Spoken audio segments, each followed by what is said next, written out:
Bismillahirrahmanirrahim. Assalamualaikum warahmatullahi wabarakatuh. Alhamdulillahi rabbil alamin. Allahumma fasalli wa sallim ala sayyidina wa nabiyyina wa maulana Muhammadin wa ala alihi wa ashabihi wa azwajihi wa dzurriyyatihi wa man tabi'ahum bi ihsanin ila yaumiddin, amma ba'du. La ilaha illallah. Kembali kita melanjutkan pelajaran kita di dalam kitab Qisasul Anbiya, kisah cerita para nabi dan rasul, yang dikarang oleh Al-Imam Ibnu Katsir. Kita masih membicarakan tentang kisah umat yang dibinasakan di zaman dulu, dan masih membahas tentang Ashabu Yasin atau kaum Yasin.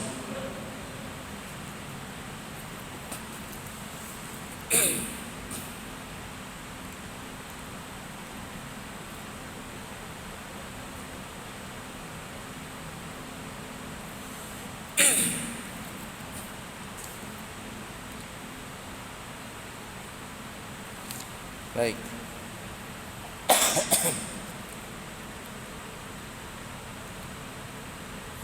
Pada pertemuan yang lalu kita membahas bahwa Ashabu Yasin ini ada yang mengatakan mereka itu berada di daerah Antakiyah. Ada juga yang mengatakan daerah Al-Qudus, Palestina. Ada juga yang mengatakan di Iskandaria. Iskandaria berarti di Mesir. Ada juga yang mengatakan di Romawi. Bahkan ada juga yang mengatakan di Konstantinopel, di daerah Turki saat ini. Wallahu alam. Adapun pendapat yang menyatakan bahwa kisah yang disebutkan di dalam Al-Quran itu adalah kisah para sahabat Al-Masih yang dikenal dengan Hawariyun, adalah pendapat yang lemah. Jadi kalau ada yang mengatakan, cerita semuanya kemarin ya, ada yang mengatakan mereka itu yang datang kepada Ashabul Yasin ini mereka adalah Hawariyun, itu adalah pendapat yang lemah. Karena secara lahiriah hubungan ayat-ayat Al-Quran itu menunjukkan bahwa para rasul itu adalah utusan Allah Subhanahu wa ta'ala.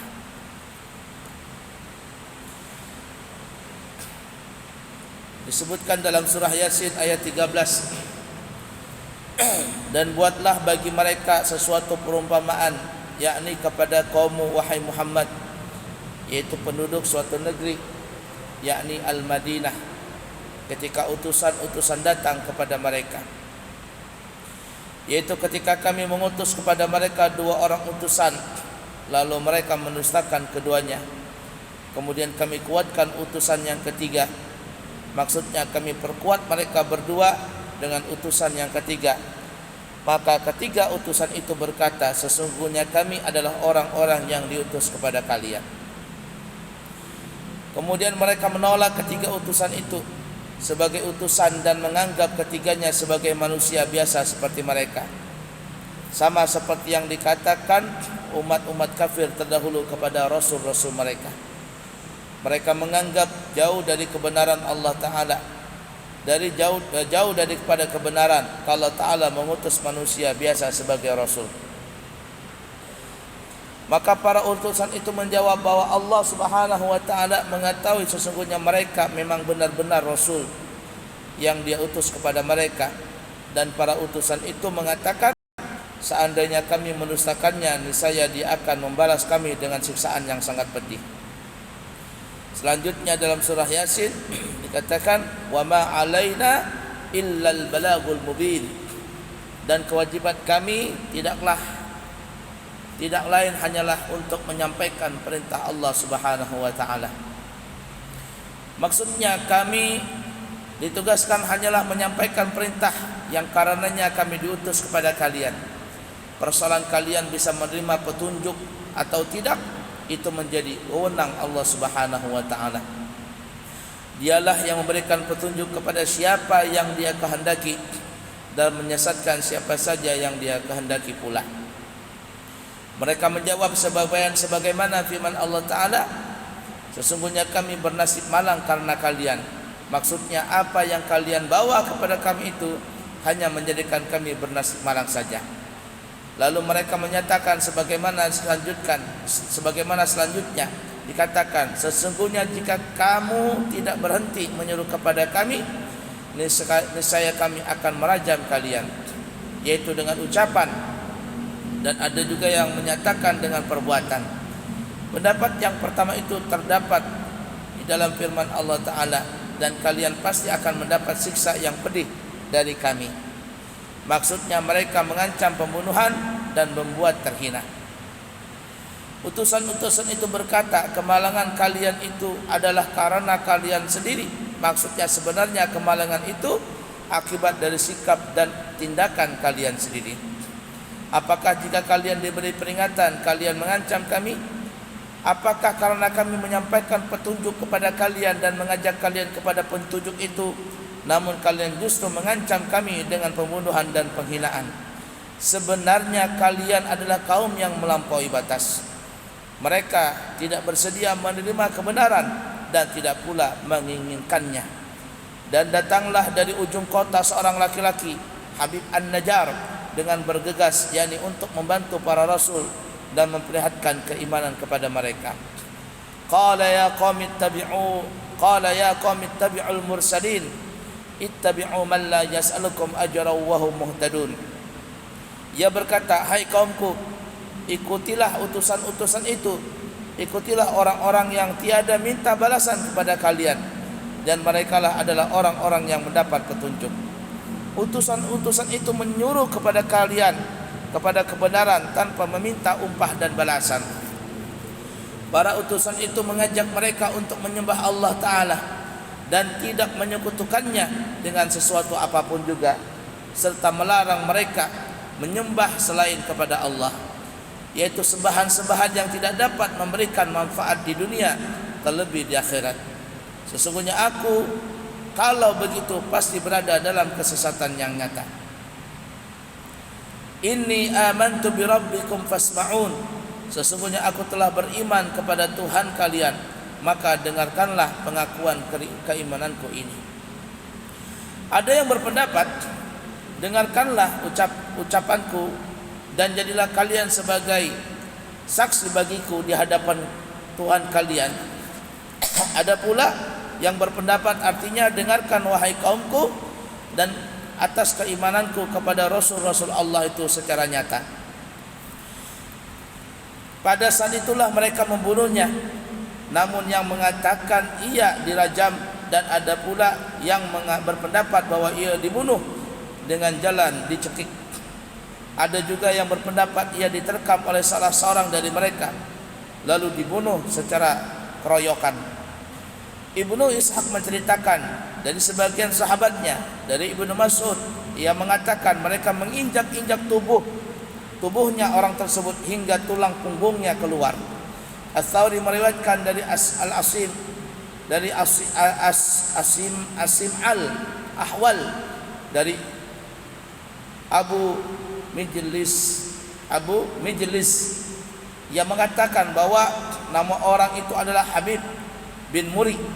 Kemudian ada juga yang berpendapat bahwa ia adalah seorang tukang kayu, dan ada pula yang berpendapat bahwa ia seorang tukang tenun.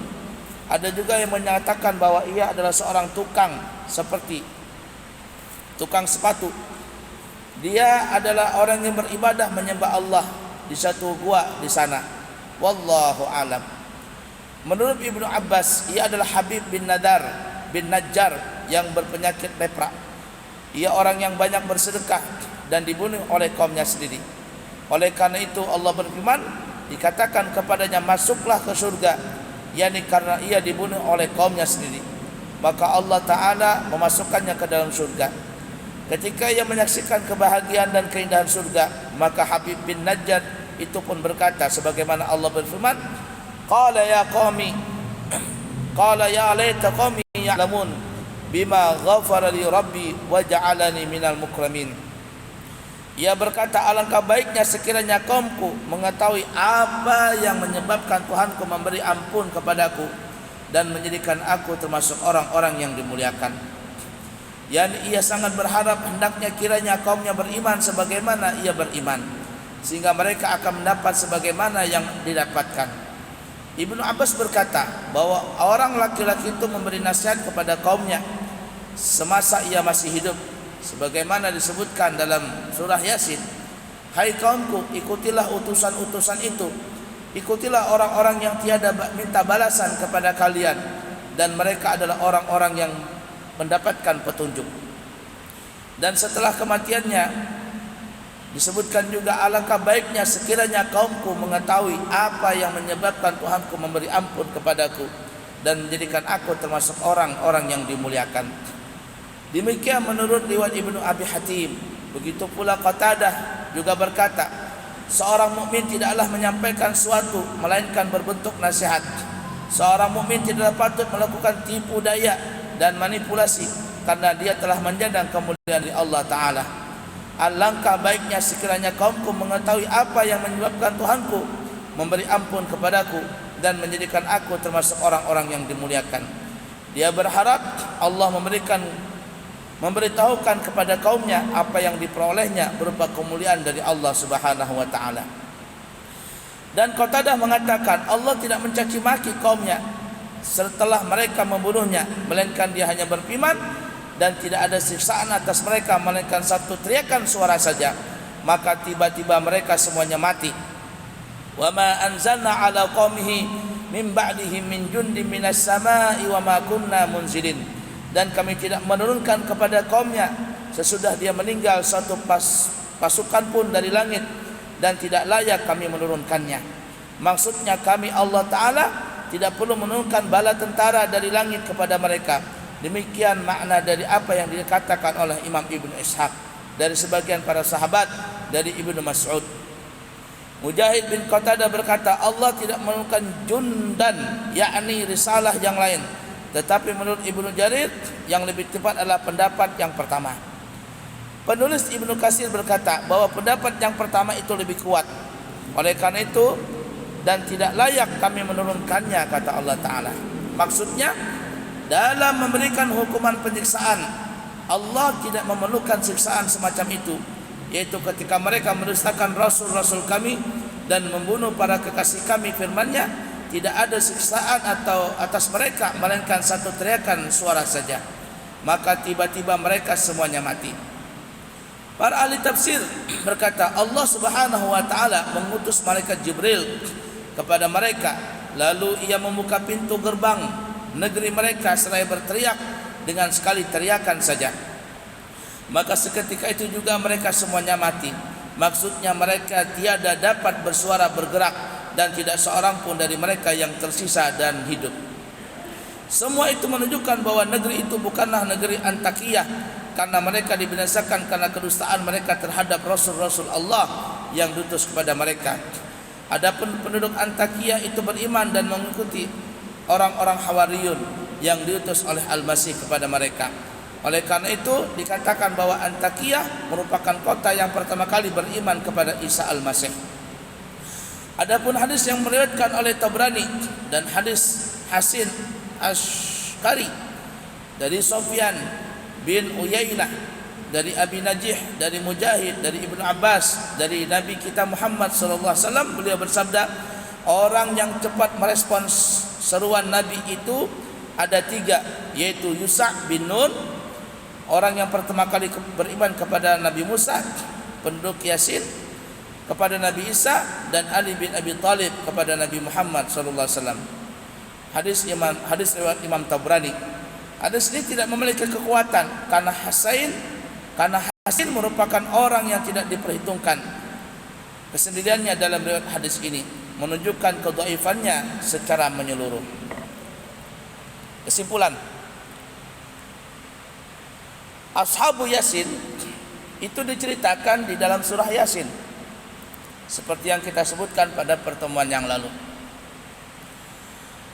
Mereka ini seperti yang kita sebutkan tadi adalah kaum yang menyembah berhala. Mereka hidup sebelum Nabi kita. Ada yang mengatakan mereka hidup adalah di zaman Nabi Allah Isa alaihi salatu wasalam. Tinggal mereka yang kita sebutkan bermacam-macam ya. Ada pendapat yang ada mengatakan Antakya, ada yang mengatakan di Kudus, Palestina, ada yang mengatakan di Iskandaria, Mesir, ada yang mengatakan di Konstantinopel di Turki, dan bermacam-macam. Intinya mereka ini, kaum ini, Ashabul Yasin ini adalah orang yang tidak beriman kepada Allah Ta'ala. Lalu dikatakan ada 3 orang nabi yang diutus oleh Allah kepada Ashabul Yasin ini. Tidak diberitahu siapakah nabi itu, yang 3 orang tadi. Namun ada yang mengatakan 3 orang nabi itu adalah Hawariyun. Hawariyun itu adalah orang-orang yang dekat dengan Nabi Allah Isa, penolong-penolong Nabi Isa. Ya, ada yang mengatakan seperti itu, tapi ada juga yang mengatakan lain. Ringkas kata, ketiga orang ini, utusan ini, yang disebutkan mereka itu juga nabi, tapi bukan sepakat rasul ya, sepakat nabi saja, datang kepada Ashabul Yasin ini, kepada kaum Yasin ini.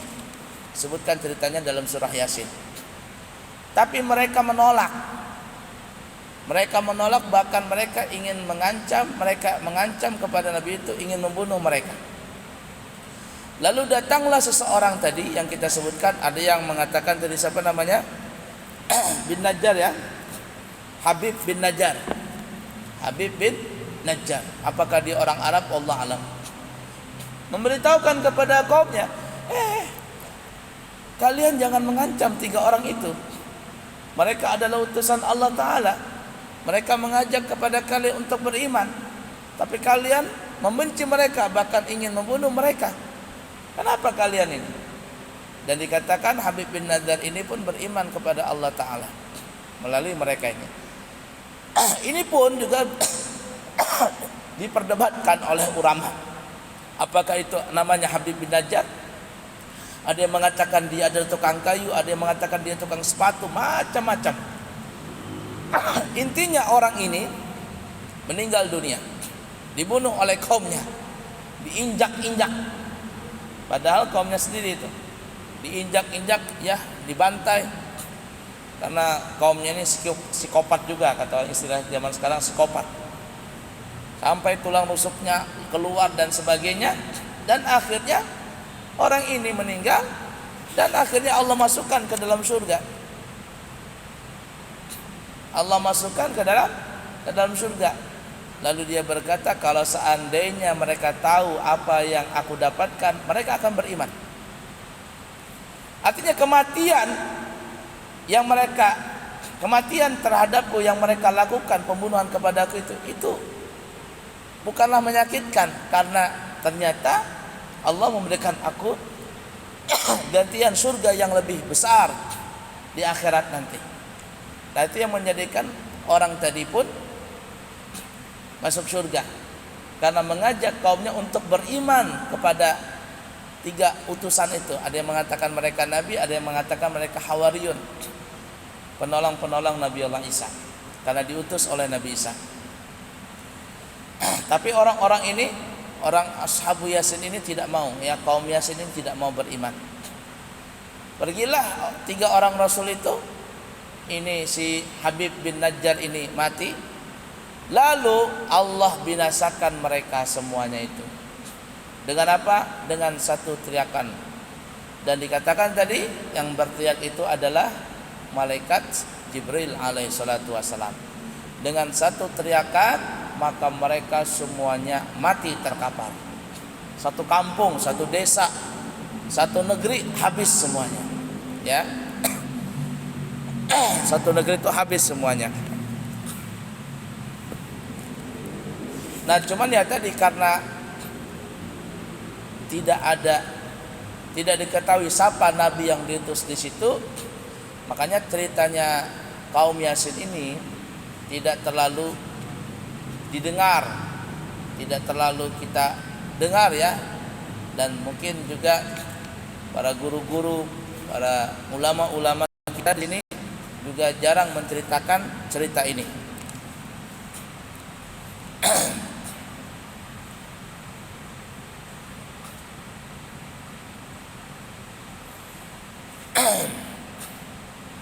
Sama juga kaum ras ya, yang kita sebutkan kemarin, kaum ras ya, ashabur rasi. Ashabur rasi itu juga ada nabi yang diutus ke situ tapi tidak diketahui siapa nabinya. Cuman mereka itu disebutkan ceritanya di dalam Al-Quran yang dibinasakan oleh Allah Subhanahu wa ta'ala juga. Wallahu a'lam bissawab. Baik, selesai cerita ashabur ra'si, ashabur rassi, dan ashabu Yasin, kaum Yasin. Lalu kita masuk ke cerita yang berikutnya, adalah kisah Nabi Allah Yunus alaihi salatu wassalam. Yunus bin Matta, yang dikatakan beliau ini mempunyai tasbih istighfar yang biasanya dibaca sama orang kita pada malam nisfu Sya'ban. Berapa jumlahnya? 2000 berapa tuh? Ada jumlahnya itu. La ilaha illa anta subhanaka inni kuntu minadh dhalimin. Itu dikenal dengan tasbih Nabi Allah Yunus alaihi salatu wasalam, yang mana tasbih itu dibaca ketika Nabi Allah Yunus alaihi salatu wasalam ditelan oleh ikan nun. Namanya ikan nun, semacam ikan paus mungkin ya, semacam ikan paus. Tapi hanya Allah yang maha tahu hakikatnya. Cuman kebanyakan para guru-guru menceritakan yang memakan Nabi Yunus itu adalah ikan paus. Ada yang ikan paus jinak, ada juga ikan paus pembunuh. Bisa saja ini adalah satu jenis ikan paus pembunuh. Ikannya sangatlah besar sekali. Besar sekali. Dan dikatakan ketika Nabi Allah Yunus itu di dalam perut ikan itu, Nabi Allah Yunus mendapatkan 3 kegelapan. Pertama, kegelapan di perut ikan. Yang kedua, kegelapan dalamnya lautan. Dan yang ketiga adalah kegelapan malam. Ada juga yang mengatakan, saya baca tafsir yang lain, kalau tidak salah di tafsir Balaghul Labid karangan Imam Syekh Muhammad Nawawi Al-Bantani, di situ dikatakan fi zulumatin salas, 3 kegelapan itu adalah, jadi ikan yang pertama, ikan pertama memakan Nabi Allah Yunus. Lalu datang ikan lagi yang besar, memakan ikan ini lagi. 2 lapis sudah. Lalu datang lagi ikan yang besar. Ikan yang besar memakan ikan yang pertama dan yang kedua. Fi dhulumatin thalas, maka Nabi Allah Yunus berada di dalam 3 kegelapan. Di dalam perut ikan itu. Tapi untungnya Nabi Allah Yunus tidak meninggal dunia. Sampai akhirnya Nabi Allah Yunus membaca tasbih tadi, la ilaha illa anta subhanaka inni kuntu minadh dhalimin. Tiada Tuhan selain Engkau ya Allah, Maha suci Engkau ya Allah, sesungguhnya aku termasuk orang yang zalim. Nah, sebelum Nabi Yunus ini dimakan ikan nun, Nabi Yunus ini dikatakan berdakwah di kaumnya. Tapi kaumnya ini tidak ada yang mau beriman. Sampai akhirnya Nabi Allah Yunus ini, ya mungkin bahasa kitanya setengah meraju lah. Setengah meraju. capek-capek berdakwah tapi tidak ada yang mau beriman. Malahan Nabi Yunus dikatakan inilah itulah dan sebagainya. Lalu Nabi Allah Yunus pun merantau lah bahasa kitanya, karena kan Allah utus kepada kaumnya, tapi kaumnya saat itu belum ada yang mau beriman. Akhirnya Nabi Allah Yunus pun ibarat kata merantau begitu. Naik kapal, ikut sama orang, di tengah kapal, di tengah laut, diterpala kapal ini ombak, diterpala kapal ini dengan gelombang besar dan angin topan. Wah, berombang-ambing lautan ini. Kata nakoda kapal ini, pasti ada salah satu di antara kita yang pergi dengan tidak pergi dari kaumnya tanpa ada kesenangan hati. Nah, kita harus undi. Siapa yang namanya keluar, maka dia harus dibuang dari laut ini. Maka diundilah penumpang yang ada di kapal itu. Undian pertama Nabi Allah Yunus keluar namanya. Digoncang lagi, keluar lagi yang kedua Nabi Yunus. Goncang lagi yang ketiga Nabi Yunus lagi yang keluar namanya. Sampai akhirnya Nabi Allah Yunus pun dikeluarkan dari kapal, dibuang ke laut. Setelah itu angin pun mulai reda. Dari situlah Nabi Allah Yunus dimakan ikan nun tadi. Lalu Nabi Yunus membaca la ilaha illa anta subhanaka inni kuntu minadh dhalimin. Lalu ikan nun tadi pun mual dia punya perut. Muntahlah ikan paus tadi. Nah, makanya ada yang mengatakan muntahnya ikan paus itu harganya miliaran. Ada saya baca makanya di YouTube itu. Coba buka di YouTube nanti ya. Muntahan ikan paus itu harganya, satu muntahan itu mahal sekali. Entah dijadikan apa itu muntahnya ikan paus itu. Dijadikan obat kah, dijadikan alat kosmetik kah, atau apa, wallah alam. Coba buka di YouTube itu. Jadi ikan paus ini muntah, hoak begitu. Mungkin berkat Nabi Allah Yunus juga, muntahnya ikan paus itu akhirnya sangatlah berharga, mahal sekali ikan paus itu. Apa namanya itu, muntahannya itu. Maka keluarlah Nabi Yunus dari perut ikan itu selamat. Lalu kembali kepada kaumnya, ternyata kaumnya sudah tidak lagi jahat. Bahkan mereka beriman semuanya. Nah itu ketika keluar Nabi Yunus dari perut ikan nun tadi, itu dikatakan oleh ulama adalah tepat pada tanggal 10 Muharram. Sudah lewat ya gitu ya, 10 Muharram, kita sudah sekarang masuk Rabiul Awal. Itu sepintas ya, sepintas daripada cerita Nabi Allah Yunus. Tapi kita akan ceritakan di dalam kitab ini sesuai dengan apa yang diriwayatkan oleh Allah dalam Al-Quran dan juga dalam hadis-hadis Nabi dari riwayat para ulama. Mengenal kisah Nabi Yunus, Allah Subhanahu wa taala berfirman dalam surah Yunus sebagai berikut. Nah, jadi bahkan ada satu surah dalam Al-Quran namanya surah Yunus, namanya nama surah Yunus. Dan mengapa tidak ada penduduk suatu kota yang beriman lalu imannya itu bermanfaat kepada selain kaum Yunus. Tak kala mereka kaum Yunus itu beriman, kami hilangkan dari mereka adab yang menghinakan dalam kehidupan dunia, dan kami berikan kesenangan kepada mereka sampai kepada waktu yang tertentu. Surah Yunus 98. Dalam surah Anbiya disebutkan kisah Nabi Allah Yunus juga. Surah Anbiya ayat 87-88. Wa dhannuni idh dhahaba mughadiba fadhanna an lan naqdira alayhi fanada fi adh-dhulumati an la ilaha illa anta subhanaka inni kuntu minadh dhalimin. فاستجبنا له ونجيناه من الغم وكذلك ننجي المؤمنين. Dan ingatlah kisah Nabi Allah Yunus, namanya Dhunnun. Dhunnun itu gelar Nabi Allah Yunus yang mempunyai nun. Makanya ikan itu yang memakan Nabi Yunus itu disebut namanya ikan nun. Dhunnun, yang mempunyai ikan nun. Kan paus ya namanya nun. Itu artinya Nabi Allah Yunus.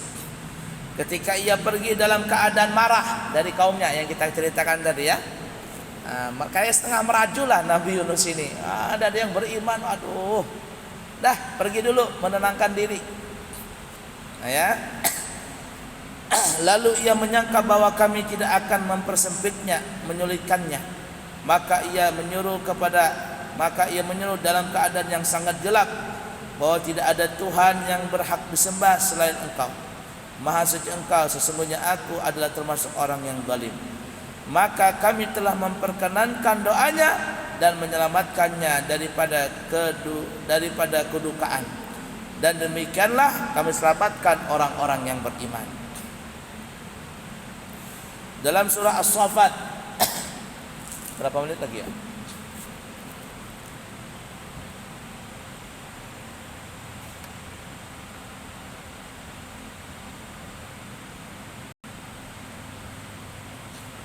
Menit lagi ya. Insyaallah sambung lagi ya, akan datang. Insyaallah sambung lagi. Ceritanya unik kisah Nabi Allah Yunus ini. La ilaha illallah. Nah, jadi ada juga nabi yang meraju itu ada juga. Jadi jangan juga disalahkan ada ulama yang tidak dihargai lalu ya kayak meraju gitu. Nah, cuman itu pelajaran ya buat Nabi Yunus dan begitu juga para ulama. Sebenarnya memang tugas ulama itu menyampaikan saja. Tidak usah merajuk kalau seandainya ada kaumnya yang ada umatnya yang tidak mau ikut, tidak mau belajar dengan dia, biasa saja. Jadi biasa sajalah. Itu tantangan dari para ulama. Begitu juga jangankan kita, Nabi Yunus saja kaumnya banyak yang seperti itu. Ya. Jadi intinya merajuk di dalam berdakwah itu kurang baik. Merajuk di dalam berdakwah kurang baik. Ala kulli hal ya. Insyaallah nanti kita sambung lagi.